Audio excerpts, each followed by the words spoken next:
마트에서 사과 하나 집어들 때 혹시 이런 생각 해보신 적 있으세요? 이거 농약 괜찮은 건가? 아이한테 먹여도 되나? 요즘 소비자분들 사이에서 농약에 대한 걱정이 정말 많습니다. 그런데요, 우리가 농약에 대해 알고 있다고 생각하는 것과 실제 사실 사이에는 꽤 큰 간극이 있습니다. 오늘 밥상의 말단에서는 농약이라는 주제를 제대로 한번 다뤄보려 합니다. 무조건 안전하다는 이야기도 무조건 위험하다는 이야기도 아닙니다.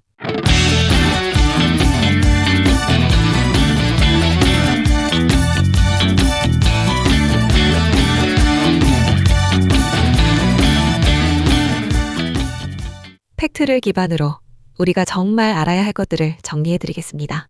핵심 질문은 이겁니다. 농약은 정말 우리 식탁을 위협하고 있는가?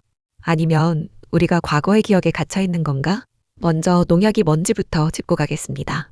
농약은 쉽게 말하면 농작물을 해치는 벌레, 병, 잡초를 막아주는 약입니다. 크게 세 가지로 나뉘는데요. 벌레를 잡는 살충제, 곰팡이나 세균 같은 병을 막는 살균제, 그리고 잡초를 없애는 제초제입니다. 여기에 살균제와 살충제를 섞은 혼합제, 식물의 성장을 조절하는 생장 조절제까지 포함하면 종류가 꽤 다양합니다. 그런데 왜 이게 필요할까요? 농약 없이 농사를 지으면 어떻게 되는지 한번 생각해 보시면 됩니다. 벼멸구가 한번 논에 퍼지면 수확량이 반토막 나는 건 기본이고, 심하면 한 해의 농사를 통째로 날릴 수 있습니다. 사과 농사에서 견무니병이나 탄저병이 번지면 상품성 있는 과일을 거의 건질 수가 없어요. 특히 우리나라처럼 여름에 덥고 습한 기후에서는 병충해가 폭발적으로 번식하기 딱 좋은 조건이거든요. OECD와 FAO가 내놓은 2025년에서 2034년 농업전망 보고서를 보면 앞으로 10년간 세계 농산물 소비가 지금보다 13% 늘어날 거라고 합니다. 인구는 늘고 먹을 건 더 필요한데 농약 없이 이 수요를 감당할 수 있느냐? 현실적으로 불가능합니다. 농민 입장에서 농약은 독이 아니라 생산수단이에요. 내 농사를 지키고 가족을 먹여 살리는 도구인 거죠. 그런데 농약에 대한 불안감이 이렇게 큰 데는 이유가 있습니다. 과거에 정말 끔찍한 일들이 있었기 때문이에요. 여기서 잠깐 역사를 돌아보겠습니다. 1960년대. 우리나라는 식량이 턱없이 부족했습니다. 보릿고개라는 말이 실제로 존재하던 시절이었죠. 그때 전 세계적으로 녹색혁명이라고 해서 다수와 품종을 개발하고 화학 비료와 농약을 대량으로 투입해서 식량 생산을 늘리는 운동이 벌어졌습니다. 우리나라도 여기에 적극적으로 동참했고요. 이때 들어온 대표적인 농약이 DDT입니다. DDT는 원래 1939년 스위스의 화학자 폴 뮬러가 발명한 건데, 처음에는 군인들 몸에 기생하는 이를 잡는데 엄청난 효과를 보였어요. 우리나라에서도 6.25 전쟁 때 전국적으로 DDT를 뿌려서 이를 퇴치했습니다. 국가기록원 자료를 보면 당시 DDT가 우리나라 전역에 공급되어 이 퇴치에 엄청난 공헌을 했다고 기록되어 있어요. 문제는 이 DDT를 농업에도 대량으로 쓰기 시작하면서 벌어졌습니다. DDT의 가장 무서운 특성은 잘 분해가 안 된다는 겁니다. 자연에서 반감기가 무려 15년이에요. 반감기라는 게 뭐냐면 뿌린 양의 절반이 분해되는데 걸리는 시간입니다. 15년이 지나야 절반이 사라진다는 건 한 번 뿌리면 수십 년 동안 환경에 남아있다는 뜻이에요. 그러니까 논밭에 뿌린 DDT가 하천으로 흘러가고 물고기 몸에 쌓이고 그 물고기를 먹는 새의 몸에 더 높은 농도로 축적되고 결국 사람 체내에서도 검출되기 시작한 겁니다. 국가기록원 기록에 따르면 급기야 모유에서까지 DDT가 검출되는 지경에 이르렀어요. 결국 1972년 미국 환경보호청이 DDT 사용을 전면 금지했고 이후 전 세계적으로 퇴출되었습니다. 이게 우리가 농약하면 떠올리는 공포의 원형이에요. 그런데 여기서 중요한 건 이건 50년 전 이야기라는 겁니다. 혹시 그라묵손이라는 이름 들어보신 적 있으세요? 농촌에서 오래 사신 분들은 아실 겁니다. 그라묵손은 파라쿼트라는 성분의 제초제인데 잡초를 죽이는 데는 정말 탁월했어요. 그런데 이 농약이 한국 사회에 남긴 상처는 농업과는 전혀 다른 영역에 있었습니다. 파라쿼트는 독성이 극도로 강했고 소량만 먹어도 치료가 거의 불가능했습니다. 그리고 농가에서 너무 쉽게 구할 수 있었어요. 결과적으로 우울증이나 절망감을 느끼는 분들이 이걸 자살수단으로 사용하는 비극이 반복됐습니다. 2000년대 초반 한국의 자살률이 OECD 최고 수준까지 올라갔는데 농약음독 자살이 상당한 비중을 차지했어요. 정부가 2012년 7월에 파라쿼트 판매를 전면 금지했고 보건복지부 자료에 따르면 이후 한국의 자살률이 꾸준히 감소해서 OECD 국가 중 4위까지 내려왔습니다. 단 하나의 농약을 규제한 것이 국가 전체의 생명지표를 바꿔놓은 거예요. 이건 농약 규제가 단순히 농업 문제가 아니라 공중 보건 문제라는 걸 보여주는 상징적인 사례입니다. 자, 그러면 지금은 어떨까요? 여기서 반전이 있습니다. 현재 한국에서 사용되는 농약은 DDT나 파라쿼트 시절과는 완전히 다른 물건입니다. 비유를 하자면 1960년대 농약이 대포라면 지금 농약은 저격총이에요. 과거에는 해충이든 이충이든 다 죽이는 광범위 독성이었다면 현재는 특정 해충의 특정 신경 경로만 차단하는 선택적 농약이 주류입니다. 신규 농약이 등록되려면 급성 독성, 만성 독성, 생식 독성, 신경 독성, 환경 영향까지 수십 가지 시험을 통과해야 합니다. 그냥 벌레 잘 죽이면 허가해주는 시대는 끝난 거예요. 그리고 2019년 1월 1일부터 한국에서 전면 시행된 PLS라는 제도가 있습니다. 쉽게 설명하면 이런 겁니다. 예전에는 금지된 농약 목록을 만들어 놓고 거기 없으면 다 써도 되는 방식이었어요. 그런데 PLS는 반대입니다. 허용된 농약 목록에 있는 것만 쓸 수 있고 목록에 없으면 무조건 사용 금지예요. 발상 자체가 완전히 뒤집힌 겁니다.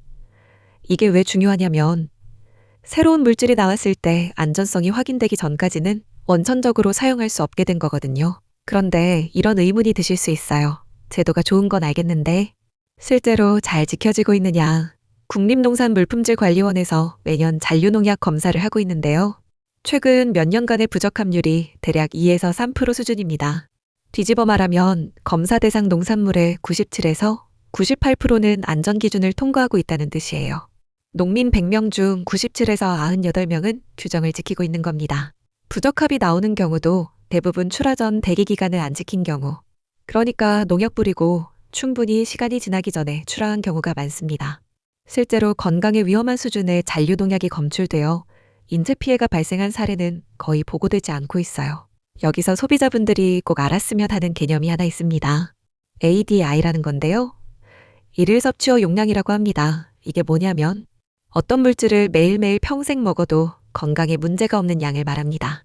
그런데 이 기준을 정할 때 안전계수라는 걸 적용해요. 동물 실험에서 아무 문제 없었던 양에다가 100배에서 1000배까지 나눠서 기준을 잡습니다. 그러니까 실제로 문제가 생기는 양보다 수백 배나 낮은 수준에서 기준선을 긋는 거예요. 그리고 잔류 허용 기준, MRL이라고 하는데 이것도 ADI를 기반으로 해서 우리가 하루에 먹는 식품량까지 계산해서 정합니다. 쉽게 말하면 기준치 이하의 잔류 농약이 검출된 사과를 매일 수십 년 동안 먹어도 건강에 영향이 없도록 설계된 시스템인 거예요. 그러면 유기농은 어떨까요? 유기농이면 무조건 더 안전한 걸까요? 이 부분은 좀 복잡합니다. 유기농은 합성화학 농약을 안 쓰는 건 맞지만 아무것도 안 쓰는 건 아닙니다. 유기농에서 허용되는 천연 성분 농약들이 있어요. 구리제제, 황, 천연 피레스로이드 같은 것들인데 이것들도 고농도로 노출되면 독성이 있습니다. 특히 구리는 토양에 축적될 수 있어서 장기적으로 생태 독성을 일으킬 수 있고요. 또 유기농에서는 합성살균제를 못 쓰니까 미생물 오염 위험이 상대적으로 높을 수 있다는 연구 결과도 있습니다. 유기농이 나쁘다는 게 아니에요. 다만 유기농이 무조건 안전하고 일반 농산물은 무조건 위험하다는 이분법은 사실과 다르다는 겁니다. 현실적으로 가장 효과적인 방법은 뭐냐면 그냥 흐르는 물에 충분히 씻는 겁니다. 연구 결과를 보면 일반 물로 헹구기만 해도 표면 잔류 농약의 30에서 60%가 제거되고 식초 용액이나 미온수를 쓰면 70에서 90%까지 제거됩니다. 배추나 상추 같은 엽채류는 바깥쪽 잎을 한두 겹 떼어내는 것만으로도 상당히 효과가 있고요. 이제 좀 더 넓은 시야로 보겠습니다. 한국의 농약 사용량은 국제적으로 어느 수준일까요? 솔직히 말씀드리면 한국은 단위 면적당 농약 사용량이 OECD 국가 중에서 상위권에 속합니다. 일본, 이스라엘과 함께 높은 편이에요. 이게 한국 농민이 농약을 무분별하게 쓰기 때문일까요? 아닙니다. 구조적인 이유가 있어요. 첫째, 기후입니다. 한국의 고온 다습한 여름은 병충해가 번식하기에 최적의 조건이에요. 유럽처럼 서늘하고 건조한 기후에서는 자연적으로 병충해 압력이 낮습니다. 둘째, 경작지가 좁습니다. 제한된 땅에서 최대한 많이 생산해야 하니까 밀식 재배를 하게 되고 이러면 병충해가 한번 발생하면 순식간에 퍼져요.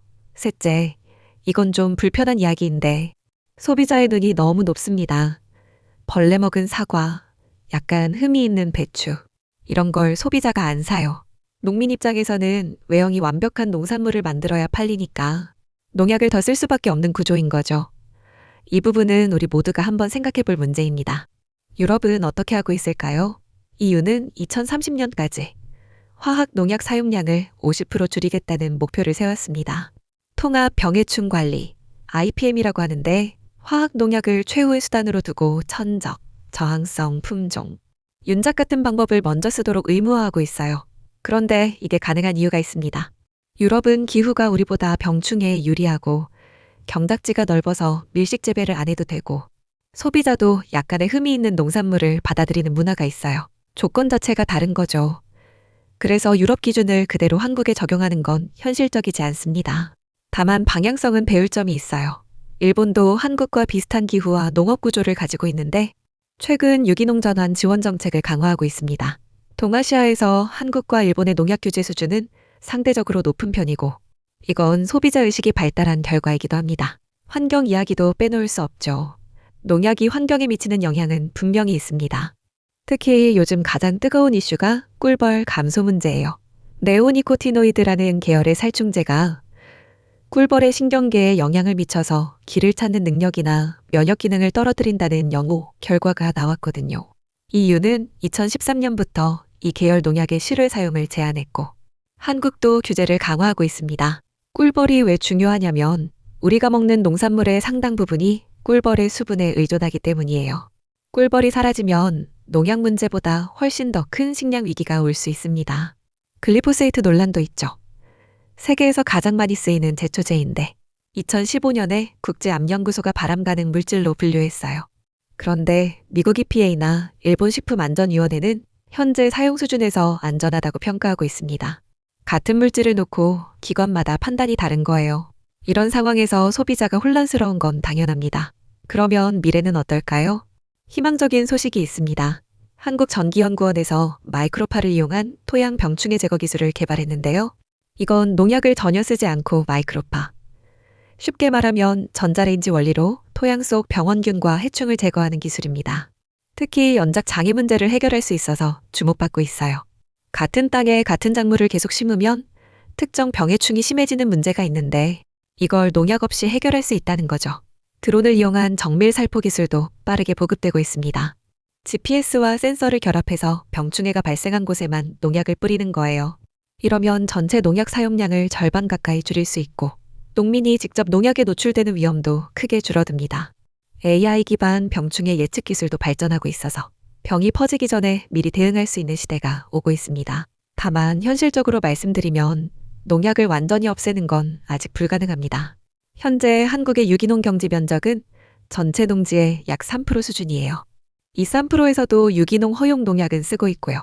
전체 농지를 무농약으로 전환하면 노동력은 몇 배로 늘어나고 생산 비용은 치솟고 수확량은 크게 줄어듭니다. 식량 가격이 폭등하면 결국 소비자 부담으로 돌아오죠.